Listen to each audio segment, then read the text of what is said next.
I never forget taking a graduate course with Dr. Stockton called Religion and Society. And he made me read the speeches of Osama bin Laden. And I would never have searched the speeches of Osama bin Laden online because I don't want to be visited by the FBI. But I had a proof or excuse at that time. I don't know this guy.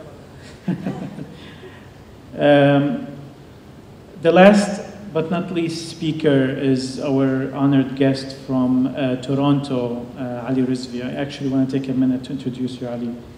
He's the author of The Atheist Muslim, physician, writer, scientist. He's an author of The Atheist Muslim Journey for Religion and Reason, and a co-host of the popular podcast Secular Jihadist for a Muslim Enlightenment. He grew up in Saudi Arabia, Pakistan, and Libya, and now lives in Toronto. Buy the book and subscribe to the podcast, really. It's a very interesting podcast. Guys, I wanna share something with you to understand, and permit me, Ali, to share this, to understand how alive is the struggle of freedom of speech, even in this country, which guarantees freedom of speech, and the importance of our work, trying to break taboos and create an environment of sharing and an environment of dialogue, a safe environment for dialogue.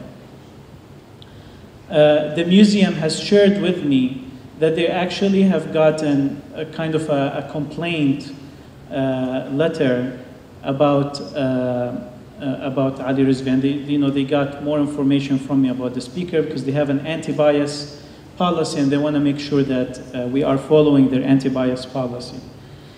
But allow me to share some of the attacks that we're attacked with. So first of all, we're attacked as an atheist organization. We are not an atheist organization. We're an organization that allows dialogue. But because you allow an atheist to speak, you are attacked with that, although it's not an attack in itself. We're attacked as an anti-Muslim. How can we be anti-Muslim when we are Muslim? We just want to add the ishness to it to give us the freedom of thought within it. Like Ibrahim says, he was one of the organizers of Muslim Mission Toronto, and he happens to be at the end of the spectrum, so he's a former Muslim. He says, I'm not a Muslim. If someone asks me if you're a Muslim, I'm not a Muslim, but if someone is taking Muslims to concentration camps, then I'm a Muslim. So we do belong to Islam, no matter how our interpretation of the faith is, no matter how much we believe in it. At the end of the day, we also, identify with it, at least culturally. And Ali Rizvi was attacked, and so many different attacks that were all non-justified. I'm not going to go through them, but I just want to tell you that there is even attempts to silence us over here. When Muslimish was found, the first president who was elected to Muslim was a Muslim. He was a principal of an Islamic school. We always have imams and people who academically represent the Islamic point of view in our discussions. We try to be as fair as we can and bringing all spectrum of belief. So your presence here is support of this work, and it's very important. I have a good announcement to make.